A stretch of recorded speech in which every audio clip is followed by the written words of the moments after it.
The year was 2017, the month was July, and that means, as every year, the World Cup of Pokemon was in full swing. It also meant, during this particular year, that Sandrush Excadrill was running around in black and white.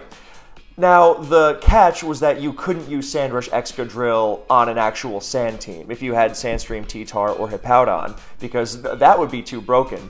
But it was completely cool if you could bring Excadrill on a non-Sand team, so that if the opposing team is a Sand one and sets up the Sand for you, you can wield the strength of this Pokemon that is too broken for them to use themselves.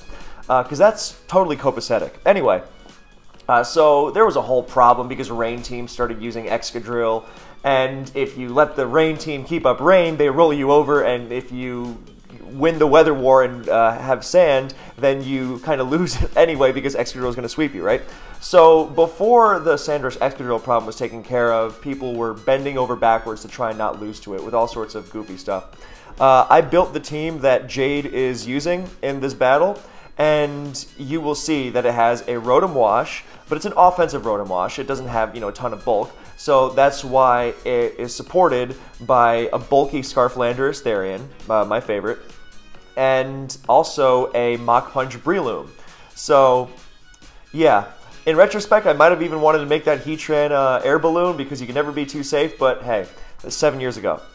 So, this is a battle between my teammate Jade of US Northeast and Blurry of Team Germany. US East at this time were the two-time, they had won the tournament 2 consecutive years in a row. And they had won the tournament for the first time in 2013, making them 3-time champions overall. And in 2016, the year before this battle took place, their opponent in the finals was actually Germany. So this was a rematch. And this wasn't just, a round 1 qualifying game. This was the first round of the playoffs. It was the quarterfinals. So every match has a great intensity to it. Especially in this series, not just because it was a rematch, but because it was a very tightly contested set of games that wound up going to a tiebreaker. So, with this in mind, let's get to the battle. We have a leadoff of Latios into Breloom. In retrospect, probably a bit too safe of a Breloom lead by Jade because it matches up well into everything but Latios. So maybe Landorus would have been a safer pick with the Scarf U-turn, but hey, that's in the past. So, Blurry immediately doubles out to Terrakion trying to catch a Tyranitar switch, or a Heatran switch, and Jade, to his credit, makes a fantastic play by going to his own Latios, because there's no way that Latios is just going to Draco on the first turn, and, I mean, if it does, then you get a free trap with T-Tar. Because at this time, all Latios are Life Orb or Spec. There's no Colbur that would be invented years later. So, great move on Jade's part, because he doesn't really need Latios for anything. I mean, it's nice, but, it's a lot likelier that he pivots it into, say, an HP Fire aimed at Breloom. Or, knowing that Blurry's a good player, knowing that he's not just going to let it get trapped immediately. And that's exactly what he does. So Jade turns his bad turn 0 lead matchup into an immediately good matchup. Now, of course, the shoe's on the other foot, and that now he is the one with the Latios that he doesn't want to immediately get trapped. So now he doubles back to Breloom, great move, and he catches not T-Tar, but Slowking. Slowking's a great pivot into Specs Draco if you got a lot of special bulk. This early in the game, there's no sand up. You can take a Draco and then regenerate it off, so you're not just launching T-Tar right in a Draco Meteor. As we will see later, that can be a bit much. Now, what happens next is kind of bonkers, because at this time, of course, Sleep is also very, very free. So a lot of people were running Sleep Talk, Specs Latios, and it's easy to say in hindsight, you could have just bullet seeded, but yeah, Slowking Magic Coats, which was not used at all, and winds up putting the Breloom to sleep. And when I showed this replay to a friend recently, he was like, is that the cheating thing? Like, did he have Jade's team? Did he put Magicoat on the Slowking just for that? Now, it's hilarious, but no, that was just a good tech on Blurry's end. Blurry was very innovative. He brought very solid teams, but he also innovated within them, things like that. Magicoat has more applications than just, Spore Breloom, of course. It's a bit of a risky one, because what if Breloom just goes for Bullet Seed? Because, why Spore into the Sleep-talking Latios? That, doesn't necessarily help you. Might even hurt you with the Sleep, because then you can't predict around it as well, because Sleep Talk, RNG is what dictates its move. So Bullet Seed might have been just as fine, and if he pivots to Tangrowth or whatever, you just Spore that after. So who knows? Who's to say? Definitely a hindsight thing. Hard to say. But now, the game's going to be a lot harder now that Breloom, as opposed to shutting something down with Sleep. Because even if you spore a Sleep-talking Latios, then it's still very easy to take advantage of. But if you, even if you bullet seed it into it, then you can take it out with Pursuit more easily. You don't have to play a Crunch versus Pursuit game. So yeah, this is big. So, yeah, Jade even laughs in the chat, as you see there. Ha ha ha, got me. I mean, yeah. You know the feeling when your teammate just gets... That's not a good feeling to have as a teammate. So in comes Rotom Wash, and Blurry doubles out to Latios as opposed to going for the free Scald. In case Breloom would try to stay in and try to wake up, you want to chase it out as quickly as possible. So it doesn't have the chance to, burn those turns, get a quick wake up, as is possible in Black and White, because it's 1 to 3 turns. That first turn is the obligatory one. It hadn't slept a turn yet, so you could force it out with Latios. Anyway, no chance Rotom's going to stay in, though, because what if the Slowking has Psyshock or Fire Blast or Ice Beam? Not the most likely, you could say, but also why risk it? Just go to Rotom. But Blurry makes a great move, goes to Latios. So now it's the same issue. Now are you going to pivot into Latios again? No, he's going to go to T-Tar. And I take the blame for this one because I should have given this T-Tar way more special bulk, given how this is a very aggressive offense team. Like, yeah, you wanted to hit hard, but, I was underestimating just how busted the stuff is that T-Tar's used to check. And as you see here, the Draco thing is a 3-hit KO, so if you get the Crunch versus Pursuit thing wrong, then you are super toast. Now, Pursuit is the safer move because at least with Pursuit, you guarantee you do something. Now you know that Latios will be damaged. And if you Crunch and Blurry switches out, then you're toast. Then you've done nothing. So Pursuit guarantees something. So with that in mind, Blurry stays in. Great move. Now the issue is, do you just let the T-Tar go? No, you don't. And Blurry is very aware of that. It makes a great switch to Terrakion. And as Heatran comes in. But, Lando's healthy, so it's fine. In comes the bulky Scarf Lando T. Takes a close combat reasonably decently. I mean, it's an adamant bulky Scarf Lando T. It's not like the ones I wound up using like a year later, which were straight up lax nature. Or naughty, not adamant, because, they have to be naughty. Anyway, go for the U-turn. Very safe, because you can just pivot into Latios at -1, which is fine. And if it stays in, and instead U-turning on the Slowking, and it's eject button too, and you're like, what is going on here? That's a great innovation, specifically because look what it does. It blocks you from switching out on U-turn. So again, props to Blurry for that. So now Lando is forced to U-turn out, and what happens when you have to switch the check to something out of the thing it's checking? You gotta sacrifice. So I wonder why Jade switched to Heatran here. Actually, no, I don't. Heatran is not doing much of anything. Tarak, Exca, T-Tar, Slowking, Latios. Actually, no, I take that back. I mean, even Latios is down, but the other, it's just countered by the entire team. Who cares that it takes Tangrowth? You're better off trying to wake up early with Breloom. Get a free turn on Slowking or T-Tar or something, and then you might wake up in Mach Punch. Who knows? So, yeah. And also, Tangrowth has Sleep Powder, so you kind of want to keep Sleep Claws alive. So, with that in mind, here comes Lando T again. Going for another U-turn, same principle, nothing's changed. And Slowking can't pull that trick anymore because the eject button's been used up. You notice that the Tangrowth does not have Rocky Helmet. That's big. Lando's not getting chipped for it. And now in comes T-Tar to pop up the good old Stealth Rock. Now in comes Excadrill. And here you see some bullshit. So, you notice here that Excadrill did not have the activation ability for Mold Breaker. Okay. So that must mean it is Sand Force. Because on a Sand team, Excadrill can only run Sand Force or Mold Breaker, right? Because you can't run Sand Rush alongside the T-Tar, just in case that was not screamingly obvious enough. So you're like, okay, so it's a Sand Force Excadrill. It's not Mold Breaker. So Rotom comes in and switches into Iron Head. And what's that damage? That is not Sand Force damage. So, I remember at the time, I'm thinking, wait, why did that do so little? This is an offensive Rotom. Is this, like, even, why? Why? And then you realize, oh my god, it's Sand Rush. The T-Tar is Unnerve. And if you're wondering, what the fuck? Oh, Blurry's a genius counter-teamer. Well, that's not quite true. because just in case this is not, super obvious to those who are not super well versed in black and white, I understand how from a certain vantage point you might just be like, oh wow, that's such a cool anti-metagame thing. If you know the other guy's going to bring sand, you just get to reap the benefits of Sandrush Excadrill while still running Unnerved T-Tar. And then you kind of wonder, wait a second, if you want to counter a sand team and bring a Sandrush Excadrill to do so, why do you need the T-Tar? You just bring the Sandrush Excadrill. Unnerved T-Tar is not doing anything. I mean, unless you think it's enough of a counter to opposing sand teams to, like, have T-Tar alongside your Excadrill, you really need it to check the Latios and whatever, but,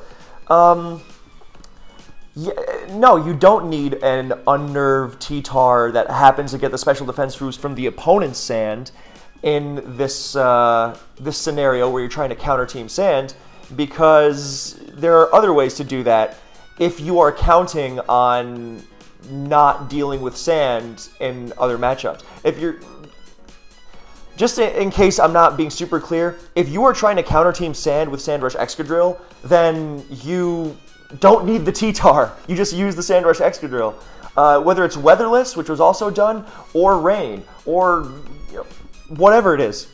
No one was using Sandrush Excadrill Sun or Hail, but Weatherless or Rain, just fine. You could replace, you say, oh, the T-Tar is there to counter Latios and Alakazam or Reuniclus. Okay, why not do Jirachi for that, which is much better.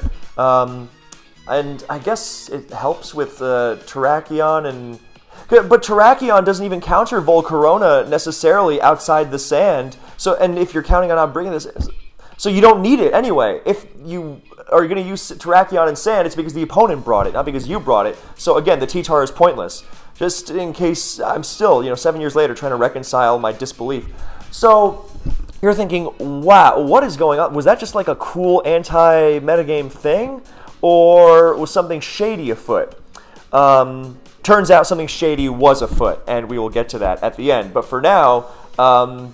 a bunch of us in the chat were saying, like, dude, we gotta say something. Like, there's no way that was brought, in good faith. Did he, like, have our team leaked? Or what's going on there? But yeah, now you are facing a Sandrush Excadrill in Sand on what is effectively a Sand team because there's a T-Tar. It's got the same structure of a regular Sand team, it's just that the Exca is something it's not supposed to be on such a team with Sandrush. And it is benefiting from the opposing Sand, of course. But again, cannot stress this enough. If you are counter-teaming Sand, you don't need the T-Tar. So, yeah. You see the Rotom Volt Switch do 24 to Tangrowth, so yeah, it is an offensive one. It also has HP Fire. That might come in handy later. T-Tar scares the Tangrowth out with the thought of Fire Blast. I don't even remember if it has it, actually. But it double switches to Lando T to see if Tarak or Exca or T-Tar is going to come in, and Tangrowth winds up using Protect. Cool idea. I don't know quite what it's for, but I never say no to Protect. It's a great move. And now the U-turn is very free. The Tangrowth is getting chipped even more, and the Tangrowth HP ices and nails Latios for a pretty decent chunk, especially with Sand. And Protect means that it gets to chip it a little more. Now. Jade makes another great move, doubles back to Slowking, because if the Tangrowth protects again for that extra Sand, then it's fine, because the Rotom has... Actually, based on how much Volt Switch it did, I think Hydro Pump might even threaten it from that range, if Blurry's doing the calcs. But, HP Fire, definitely. And if T-Tar comes in, or, the Exca, who knows, to pivot into the Draco Meteor, then Rotom matches up quite well against them, too. So, instead he gets Slowking. Doing the same thing as earlier. That thing must really be loaded on special defense. But yeah, the offensive Volt Switch is going to rock it for a pretty nice chunk. And you see the offensive Volt Switch doing, 44, 45-ish, and that is not really...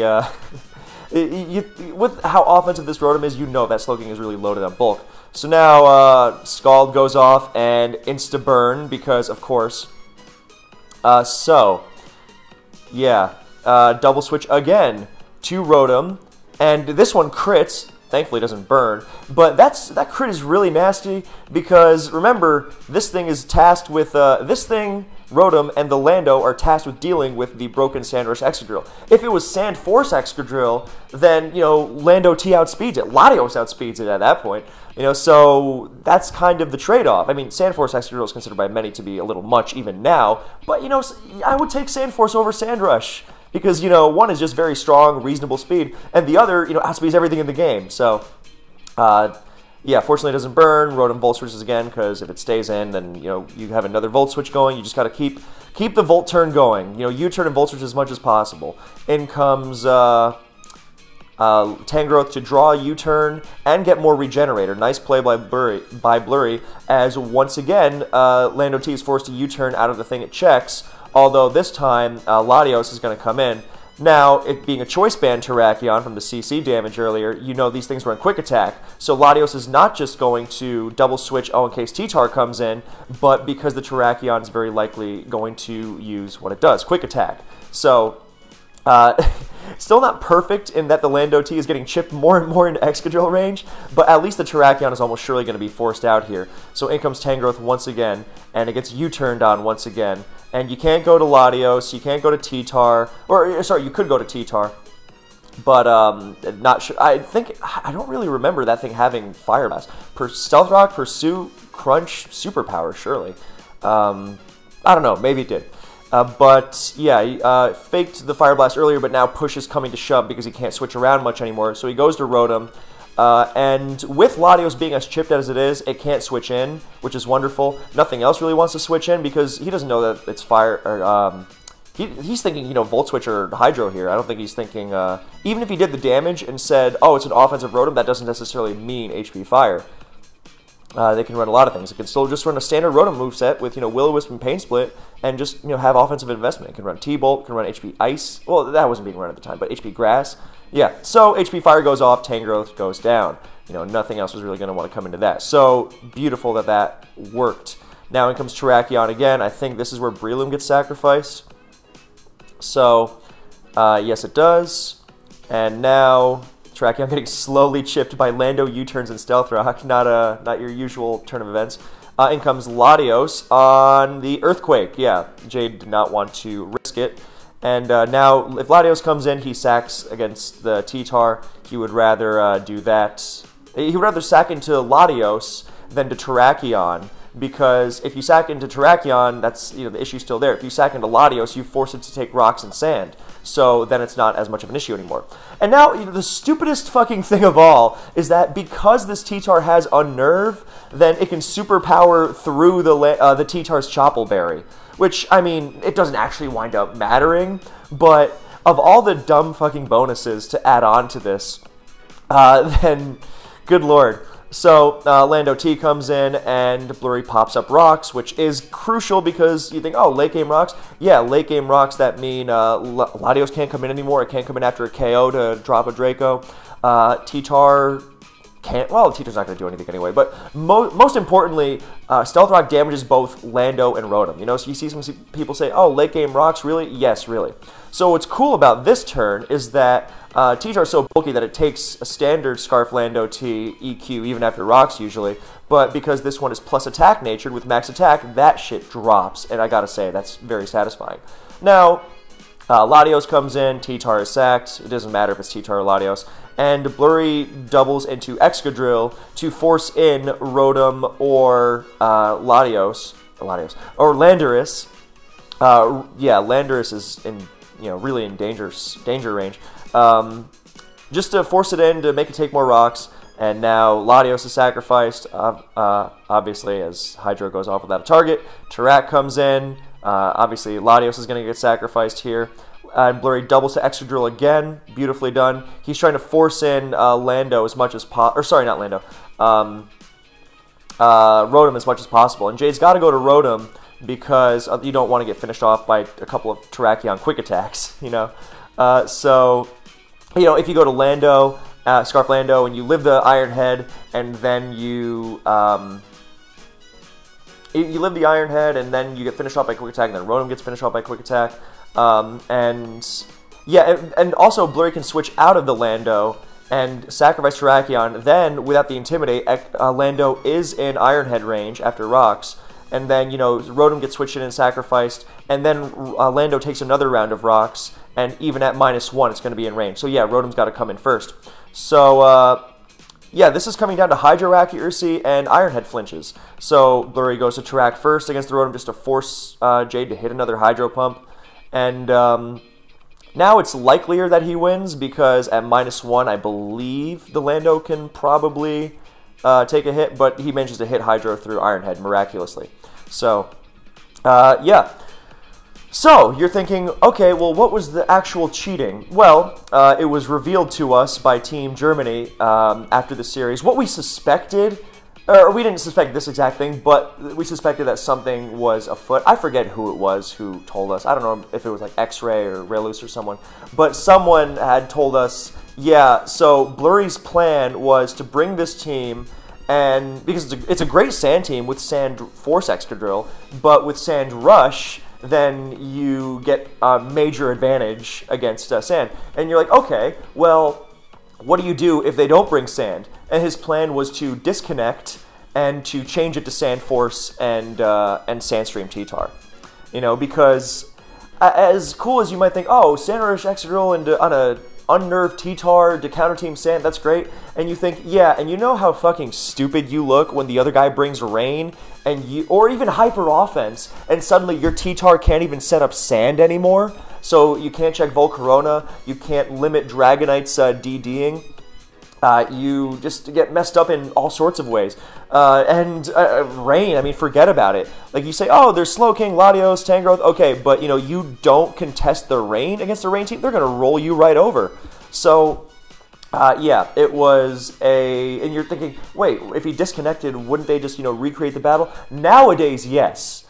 Because nowadays, if someone DCs and they have the technology to, you know, force the exact game, you know, with the teams and the positions and everything, as it was before the DC, if they choose to recreate it, which they usually do if it's a genuine early disconnection, and not, you know, someone faking a disconnection to have more time to think. But at, you know, in a crucial late game scenario. But this one was, you know, like he didn't even win the game. So nothing came of it, obviously, but we were definitely not happy as it was playing out. So, yeah, this was not this was attempted cheating, and you think, oh, well, do you punish for attempted cheating? Actually, yes. There was an incident in, I believe it was 2019, the Smogon Champions League, like the Smogon Premier League, but like with current gen lower tiers, where someone had plans to have a banned user ghost their team. And when it was revealed, you know, when you know, the guy went to another guy and said, hey, do you want to be on our SCL team this year? We've got, you know, banned guy who's going to help, and ghosts have to, you know, or I forget if he was going to ghost or if he was going to sign up on an alt. You know, he was going to, and you just like play, you know, and this banned user was a very, very highly regarded player, very talented. So to play someone that good and not know you're playing them, you know, on ladder it's one thing. At a tournament, it's kind of nonsense. And when it was revealed that there was going to be an attempted cheat, then, you know, the guy who was attempting to cheat got banned. You know, and you think, isn't that harsh? You know, no cheating actually transpired, but I could not disagree more.